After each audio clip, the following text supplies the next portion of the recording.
But she still was against me tooth and nail, and all of a sudden, like, oh, we're the best thing since sliced bread for him. No, honey, check yourself. Let's get it right. Let's be honest here. Let's go and get put on the table. Thank y'all for coming back. This is My Twisted Life of Poetry. I am Poetry. You are here for This Is Us recap review. Season 2. This is episode 7 because I'm 2 weeks behind. But I wanted to actually still do the recap on this episode, The Most Disappointed Man.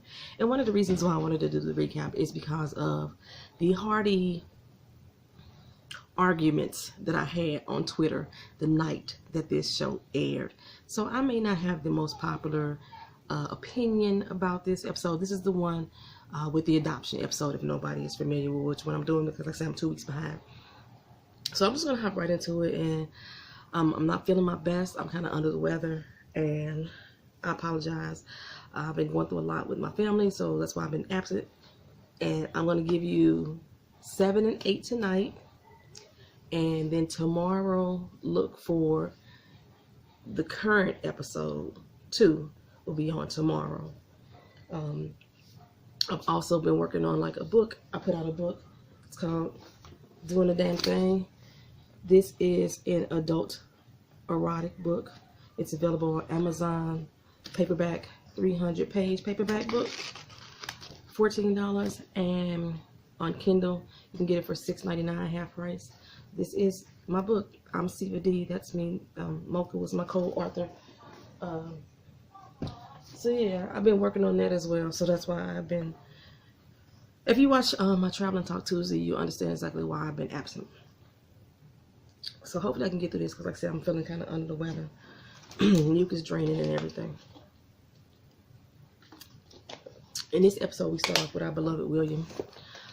We go through the struggles that he went through, going through court and dealing with the idea of being a drug addict.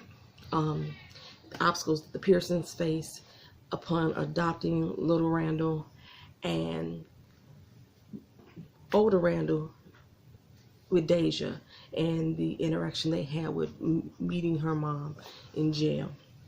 So that's what this episode is about.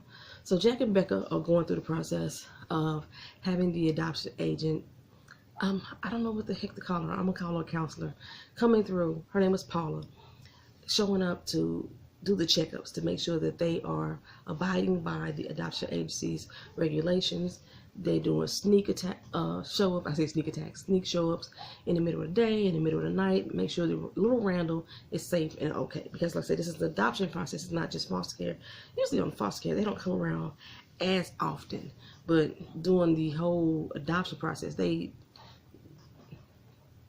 crossing their T's, checking, dotting their I's. They doing everything there, right? After this whole little process, Paula agrees, we're going to finally put you in front of a judge, and let you have the opportunity to adopt little Randall. It's been a little bit over a year since they first got him from the hospital, right? Okay, so Becca's idea is like, hey, let's do a celebratory photo. The photographer is having trouble getting light and right. He's like, we don't get families in here like y'all, which is a blended family as far as race is concerned. This is the 70s that this is going down in. And they don't get these type of families up in there. So you have, is it the 70s? The early 2000s?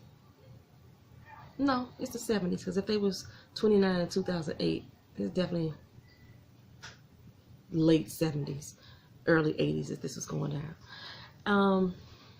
I thought first that Jack was getting kind of offended that the photographer kept saying that he couldn't get the lighting right because of the way the light would hit off of their skin compared to Randall's skin tones.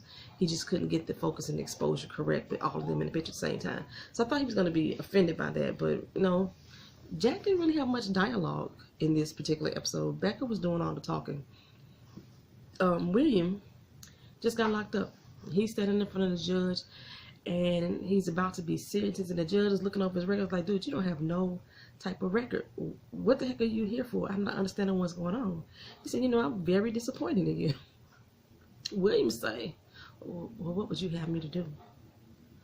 When he said those words, I don't know if it's just William, but every time William speak, my heart drops. He was like, what would you have me to do?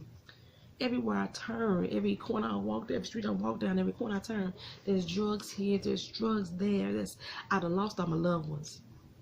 This time last year, I had a wife, and my mother was here. Now they both gone. I ain't got nothing to live for. What the heck I gotta live for? He said, if you had my life, you would be using drugs too. And he said, you'd a bit disappointed. I'm the most disappointed man existing right now. I was like, well. It just, you have those people that go through these drug binges and they know they have a problem. You have a lot of people that's on drugs that's still in denial that they have a problem.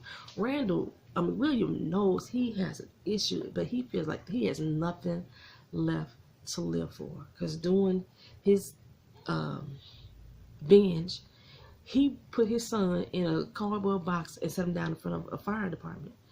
So he ain't got his wife, he ain't got his mama, he ain't got his son, and he's strung out. And everywhere he go, there's drugs. So, like, what else do I have? What else? At least I'm gonna get 3 square meals and some medical attention up here. So Randall is about to take Deja to jail to go visit her mom. This is a court appointed visits. I'm very surprised that the court is demanding that she go see her mother in jail. I'm very surprised at that. I never knew that happened, but okay. Deja's super happy. She ready to go see her mama. She got on her nice little cute little dress. She got her hair done up. She ready to go. And Randall's talking about it. He's like, I don't want her to go see her. I don't want her to be around her. This lady is a criminal. How stupid with her to be driving around town with an unlicensed gun in the glove compartment. I'm thinking that this woman did something major. She was driving around town with an unlicensed gun in the glove compartment. Sorry, Randall, that's common. It's actually kind of smart if you're growing up in the hood. It's in the glove compartment. Wasn't like she was rolling with it in our lap. Because, we roll with thumpers. Sometimes we keep them in our lap. I don't carry a gun, but I do keep a motherfucking machete in the door of my car, and I know doggone well that having a blade over 3 inches long is against the law. I rolls with that bitch, though. I do, because you just don't know what's going to happen when you in the hood. But but Randall feels like, she's a criminal because of that. And, she done had a history of being in and out of bad situations and landing up in jail where Deja keeps getting taken from her. So she has a history. So I understand what he was saying, but Beth is like, calm down. No matter what, she's still her mom. Just calm, she needs to see her mother. So Sophie calls Kevin and like, hey dude, where you at? Are you belling on me again? This is like the 3rd time that Kevin ain't showed up. He's supposed to be moving out to New York. And he keep making up excuses. I gotta go meet with this producer. I gotta go do this movie. I gotta shoot this commercial. I gotta go be this underwear model somewhere. And she's like, what's going on? You can clearly tell that he is second guessing moving out there. But I'm not sure it's because that his supplier of his prescription drugs is so readily accessible in Los Angeles that he's not willing to go to New York. Because remember, he was really like struggling trying to get some assistance in New York. So I'm not sure exactly what it is. Or is it the fact that he knows he's going down the wrong road as well? That he's now like, I don't want to put myself in this light with her. I don't know what's going on, but he's spiraling out of control. And Sophie's like, don't play me. Do not play me. I was doing fine without you before you came back into my life. You walked back into my life. So don't act like I'm pressuring you to come back out here. He was like, I know, whatever. So Kate and Toby, they plan this big baby announcement to show Kevin that they got a baby on the way. They come out with their little matching sweats on, and Kevin is like, okay, so what's wrong with y'all? Y'all having bad fashion day? Do I need to call the fashion police on y'all? Well, they unzip their little jackets, and they both got the little words, baby. He got the arrow pointing to Kate. Kate got it pointing down her belly, and Kevin's sitting there like, what? What's going on? I still don't understand. Like, it's a baby, you damn fool. Kevin that stupid? Or is he that high? What is going on? And he is just that disconnected that he don't realize that they telling him there's a baby on the way. He don't seem too happy for them at all. Kevin is a selfish jerk. And I know he done been through some things in his life as well. He's still a selfish jerk. You can go, think about it this way. You got 3 kids that grew up in that household. all their fathers died. Jack, all their father was an alcoholic. Jack, mama put him out the house. All kind of stuff happened. They had the same racist as grandma, but Randall really felt the effects of the racist grandma. Kate felt the judgment about her weight from the grandma. There's all kind of things that was going on in the household, and they still have 3 very different outcomes at their adult stage in life. Okay, so, but did y'all notice Kate too said she was 10 weeks, so she's not 6 weeks, she's 10 weeks, she's almost out that first trimester, and that's a huge milestone for somebody that's overweight. Okay, so, Jack and Becca go in front of the judge, Randall, playing Judge Bradley, and he's like, you know what, I need to speak with the counsel. I got some more questions I want to ask her. And they confused as heck. They was like, wait a minute. She said everything that you need is going to be right there in that folder, because she ain't here with us in court. He said, look, after I speak with her, then when you come back here, I'll put y'all back on the docket for 3 weeks. Come on back. And they're like, wait a minute. No, what is going on? I guess they just assumed the process was going to be easy because Paula had led them to believe that it was going to be easy. Well, Randall and Deja get to the jail. Like I said, she is so excited to see her mama. People walking through there in handcuffs, and Randall's trying to shield her. She's like, what are you doing? I don't see people in handcuffs before. I ain't scared of that. And he was like, she's like, but you ain't never seen nobody in handcuffs? He's like, I have. She's like, not on TV, in real life. He's like, of course in real life. Okay, not for real, on TV. Randall has been able to escape that part of some people's lives about seeing criminals and people in handcuffs. You ain't seen nobody shoplifting get put in handcuffs, nothing. I guess I don't know, but like I said, she's so excited. Linda comes out and tell her, hey, not only do you get to see your mama, you get to hug her. Ain't gonna be no glass, ain't gonna be nothing. You get to be around your moms. So of course Deja is like through the roof over the moon. Jack and Kate decides that they gonna talk to Judge Bailey. Well, I said Jack and Kate. I always say Jack and Kate. Jack and Becca. But it really wasn't Jack and Becca. It was Becca. Decided, we're going to talk to him. No, it was Jack. Jack was like, no, he right here. We're going to go talk to him. And Judge is like, what y'all doing questioning me? I know y'all ain't supposed to be talking to me outside of the court. I'll see y'all in court in 3 weeks. And Becca was like, please, just let us hear what we got to say. Just give us a little bit of time. And, after he, with some reluctance, then he finally agrees to do something. So Deja and Randall are sitting in there just waiting. And waiting. And Deja mama ain't coming. Linda come out and like, hey, she rejected the visit. So he is pissed off. He's so pissed off, he's still going off on Linda. He's like, who the hell is taking care of these kids? Who gonna cry for the little boy who grabs beside of me? That type of situation. And he's like, I know you're not doing it. So Linda's pretty much telling him, look here, you don't know what the heck I go through. You don't know what's going on in my life. She basically set him straight about what it is that people who take care of adoptive children go through. She gave him a scenario about a little deaf child and trying to find somebody who's willing to take care of a deaf child. And, from the outside looking in, I can understand Randall's point of view, because I feel that way a lot.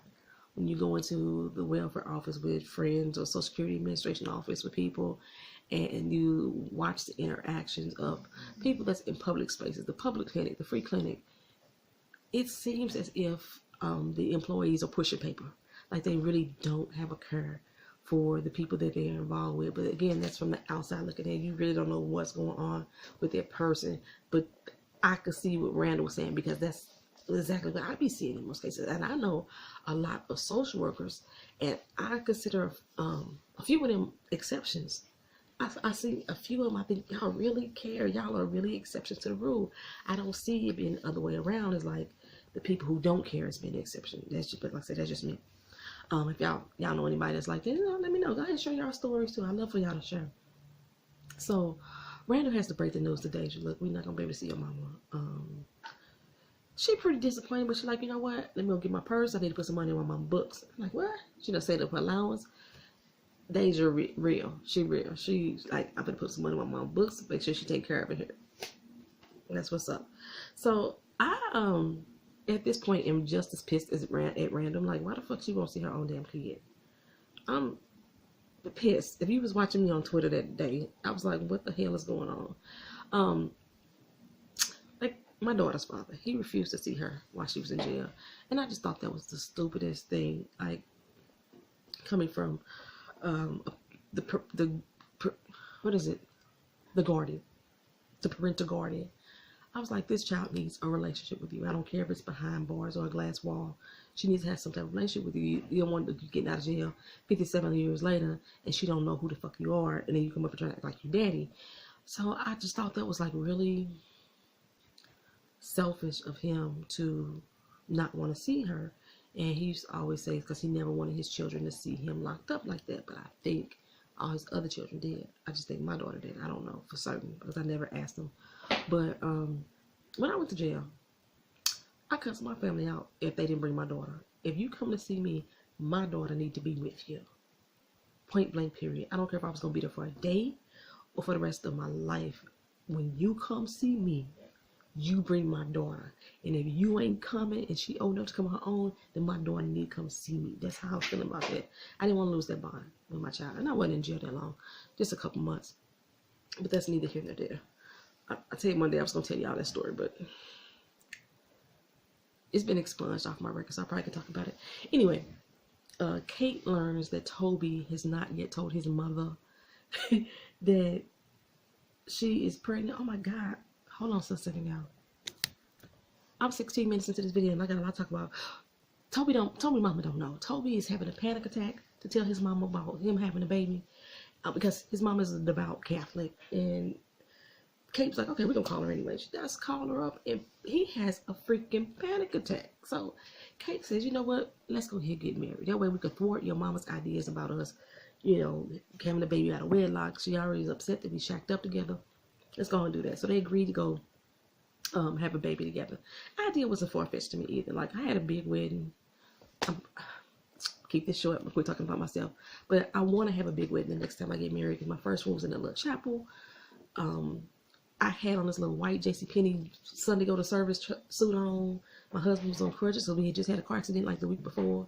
My family didn't even bother to show up because they thought that them not showing up was going to deter me from getting married. But they had no reason for me not to get married at all. They just didn't want me to get married. And so I had like 10 friends there. They was all dressed in t-shirts and blue jeans.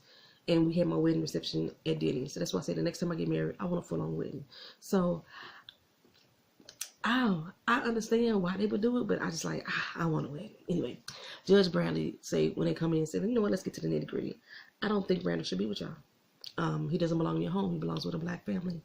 How else would he learn who he is? And Becca was like, well, we're going to teach him. Sorry, Beck.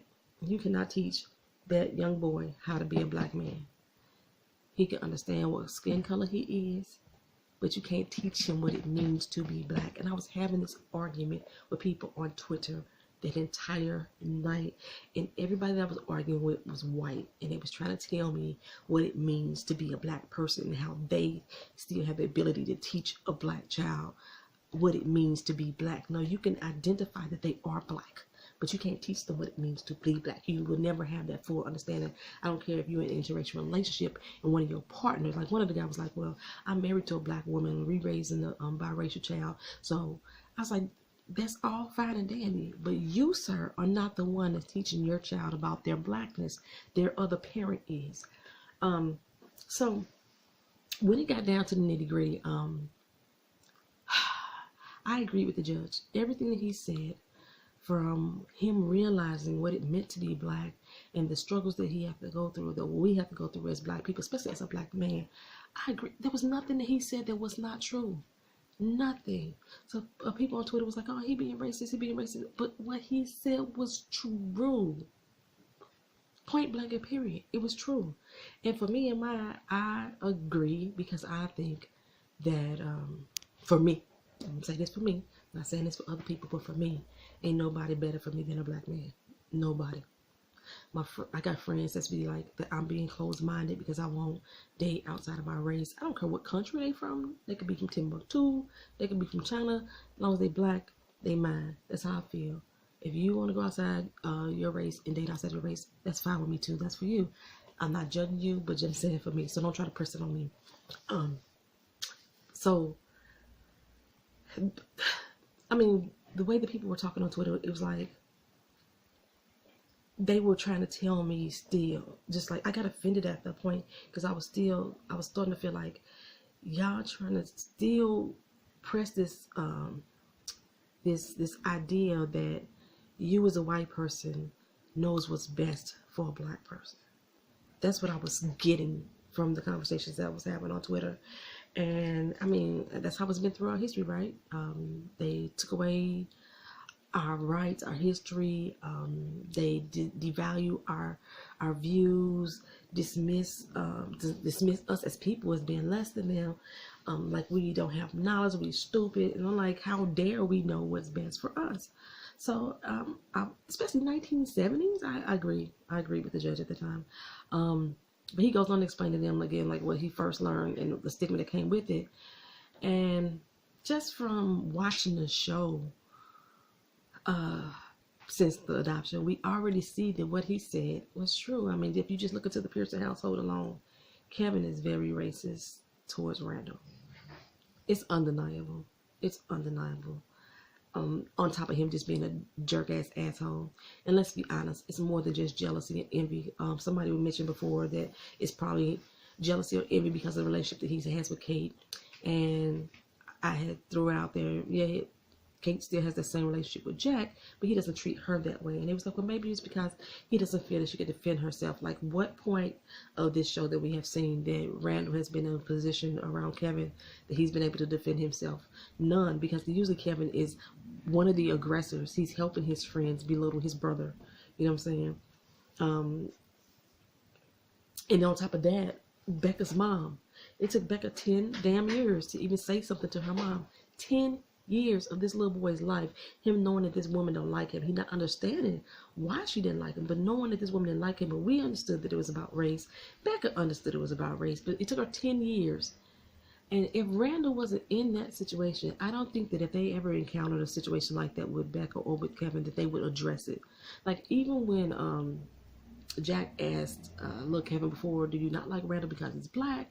You know, he didn't want to say it, but y'all know, like, and y'all want to tiptoe around the situation. And even the explanation that she gave him to explain why the grandmother was racist, the Martin Luther King reference, it still did not help, or it still did not give Randall a full understanding of what it really meant, and how that affects him directly, especially growing up in a household where everybody else around him doesn't look like him.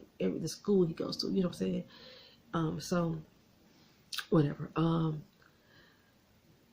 the fact that she is like totally trying to dismiss what the judge is saying, trying to not acknowledge his understanding or the fear that he has, just by saying, well, when we found him, he was dropped off in a box at a fire station. And he's saying, okay, there could be other families that could have did it. It's not that you were the best person for him. You ended up with Randall out of luck. You had a child pass, and God just happened to place a third child in your path, which allowed you to rebuild your family again. You didn't even want him. Jack was the one that was open-minded, like, look, this is a boy, this is a baby. We lost a child, let's make our family whole again. Becca was against him tooth and nail. And she may not necessarily been against him for race specifically, but she still was against him tooth and nail. And all of a sudden, like, oh, we're the best thing since sliced bread for him. No, honey, check yourself. Let's get it right. Let's be honest here. Let's go and get put on the table. On the flip side of that, at this stage, Randall is part of their family. He's been with them for over a year. So I do appreciate Becca fight for him and fighting for her family, to keep her family together. I appreciate that fully. So Kevin decides to propose to Sophie, and he thinks he just really messed up. So he thinks that proposing to her is going to be the best way to fix it. No, Kevin. No, you need to fix you. That's what you need to fix, is you. He ended up buying her 3 rings because he can't decide which type of ring that she likes because he don't know her. You know what I'm saying? He doesn't pay attention to her because he's a selfish ass person. But Kate and Toby, they getting information at the courthouse, and Toby is listening to Kate talk about all the things that she don't want to have at this wedding, which basically is telling Toby all the things that Kate has paid attention to. And he realizes this is a mistake. We shouldn't be having a courthouse wedding. So Williams' judge come back in and speak to him. I'm sorry I didn't get his name. And before sentencing, he tells him about the decisions he had to make, the sentences he had to lay down. 10 years for some dude still on the TV, and he don't make the rules, but you know he got to enforce them. But just like you granting William this leniency right now, you could have did it for others as well if you felt that the sentences that you had to lay out was unjust. just like you do it for William, you could have did it for them as well. And been a staple, been the pioneer to like start a movement and crack some doors open, something like that. But I do love how they're showing the different facets of law, the different perspectives of these judges, and the adoption process as well. Well, they go back into the house and Randall tells Beth what happened. Now Beth is pissed. She's like, look, she abandoned her daughter.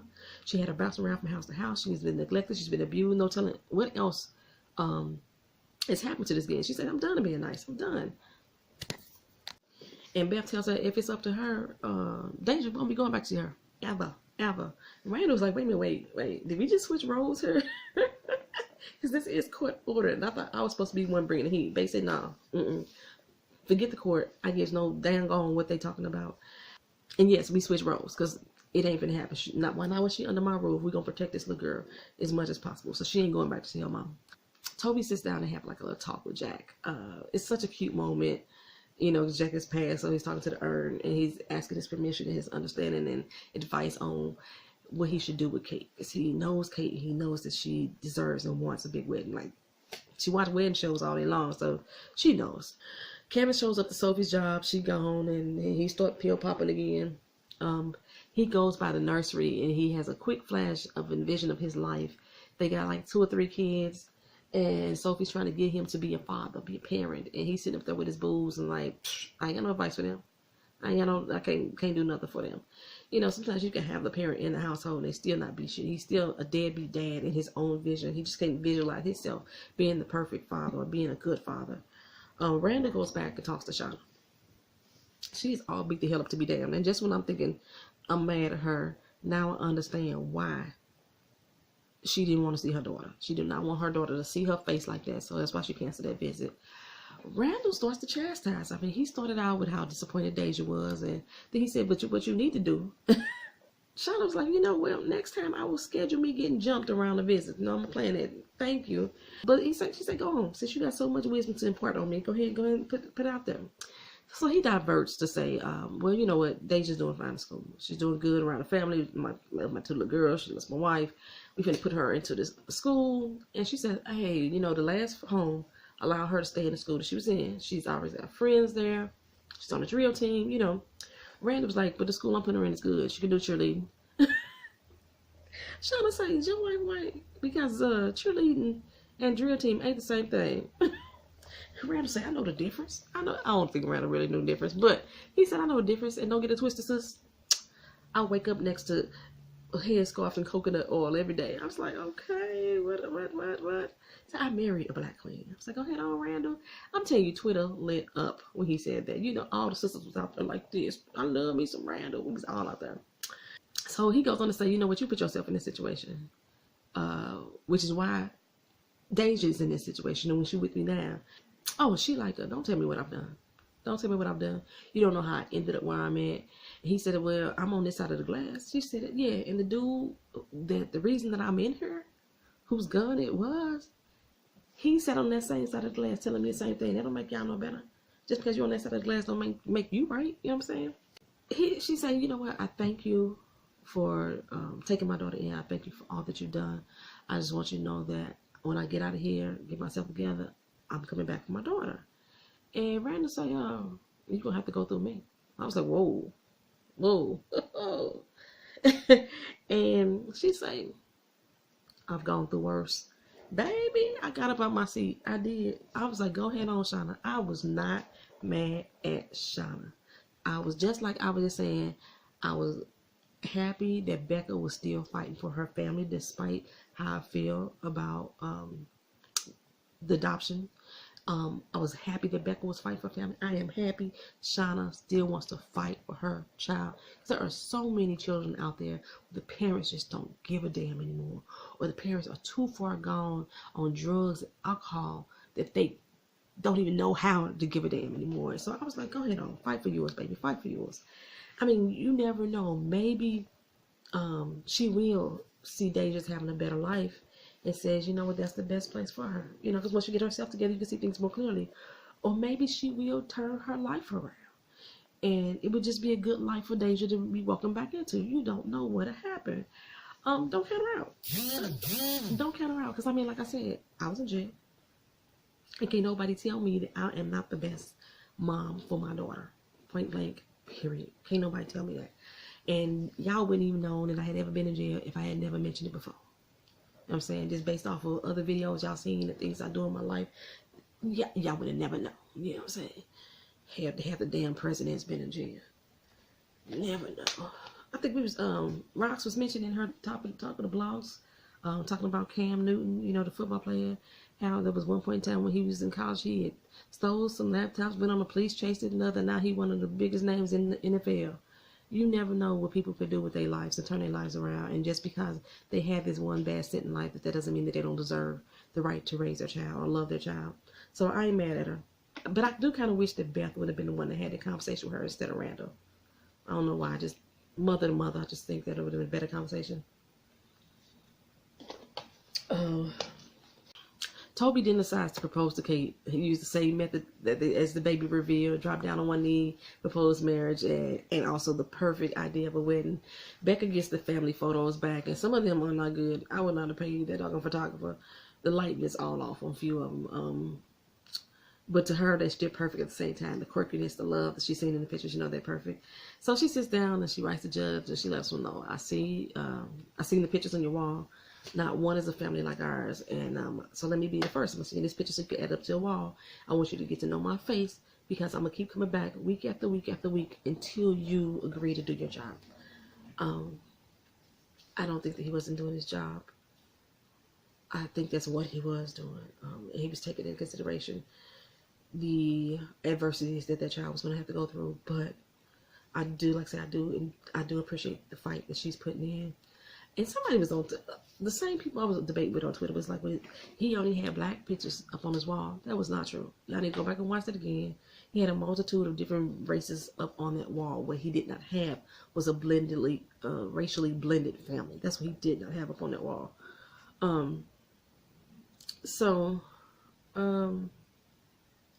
Becca told him basically, you know, he my son. He my son, whether you agree or not, whether you sign the paper or not, and I'm gonna keep fighting for him. That's what she says. So Kevin shows up to Sophie's. He disappeared from the hospital when she returned. He was all flushed. He was sweating. And he was like, you know what? I have nothing. I am nothing. I've been faking the funk. This is not who I am. This relationship ain't me. I'm trying to be Toby. I'm trying to be my daddy. This is not me. I can't do it anymore. When I see our future, that's all I see is nightmare. I was like, what the fuck? Damn, a nightmare? And her face was like, so you envision being with me a nightmare. There's a better way he could explain it, but that's what she... He was like, I don't want to hurt you. She was like, shh, too late. Shut that door on him. 3 weeks later, Beck and Jack come back in and finds out that Judge Bradley has recused himself from the case. That means, if y'all don't know what that means, he said that he could not be biased, or he could not be unbiased, so he's decided to take himself off the case and not make a decision on it and decide to someone else. So they go in front of the new judge. I think they made it a point that the new judge was not only black but also a female, and she didn't have the same reservations as Judge Bradley. I have mad respect for Judge Bradley to look at himself and says, I know that I can't be fair and equitable in this situation, and I need to step aside and let somebody else do that. Randall was let out of William is let out of jail, and he has to bypass all the drug dealers. Later in life, he's finding out that he's dying. Y'all remember that episode? And we learned that on that day, he goes and gets himself a fix. He probably had been clean for a while, I don't know. But he goes and gets himself a fix. And Randall tells Beth that Deja's mom wants her back. And he says, you know, I know we falling for this kid. I know we are. He said, but at the same time, I think about my dad. I think about William. That he was out there missing me and needing me at the same time. And then I said, we realized that's the same day that Randall showed up at his door and knocked on his door. And he gets the day he got the news about him dying. And it prevented William from getting high in that moment. It basically gave him something to live for, even though he was dying. The fact that his son, after 36 years, has just walked into his life, he has reason to live and uphold that promise that he made to that judge. It was like William was meant to be found right then. So Randall says that he also thinks of his parents because they were trying to protect him and do right by him no matter what. And he think about all those people that was making decisions for his life before he could even make decisions for himself. And then they see both of the judges, Williams Judge and Judge Bradley. And Williams Judge, he say to Bradley, like, hey, you do anything good today? He was like, and Bradley asked him in kind. And they both saying like, they don't know. They don't know what if the decisions that they made were the right decisions for those people. They can only hope that what they did was the right thing. Randall says that, tells Beth, like, we have now become those people that are making these critical decisions for this child. So in essence, he gave Shauna the phone number so she can call and talk to Deja anytime she wanted to, and she can call collect, so it wouldn't be an issue. And that was the one thing that my aunt always did with the foster children that came through her house. She tried to make sure that any child coming through there still had a relationship with the family, unless the court said that this child was supposed to be hidden due to serious abuse and things like that. I mean, some of the people that came through our house, I mean, they came to the family outings. You know, we got pictures got sent to them, school pictures. I mean, I thought that was a good thing. A lot of time, adoptive parents try to hide from the child that they were adopted, and they try to make sure that the child is unaware of where their child is at, which is what Becca did. And I remember Randall was so hurt by that she kept William from knowing Randall. And she knew who he was all along. She had just been lying to him that whole time, pretending that she didn't know who his father was. How bad that hurt Randall. I mean, he spiraled down for a long time, and he didn't want to be that person for Deja. So Shauna called, you know, and Deja was talking to her mom, and this was the first time that I truly see her light up with joy on the screen. I did. So that was it, y'all. That was This Is Us Season 2, Episode 7, The Most Disappointed Man. Episode 8 will go up tonight. That episode is called 1. I believe it's about Kevin. Episode 2 will come up tomorrow. Thank y'all for watching. Thank y'all for coming back. Like, comment, share, subscribe. Put your opinions down in a comment section. Be respectful, because I will cuss people out. I will. And no, I won't. I didn't cuss people out on Twitter. I healthily debated them, I think. But be respectful in my comment section. All right, y'all. Peace.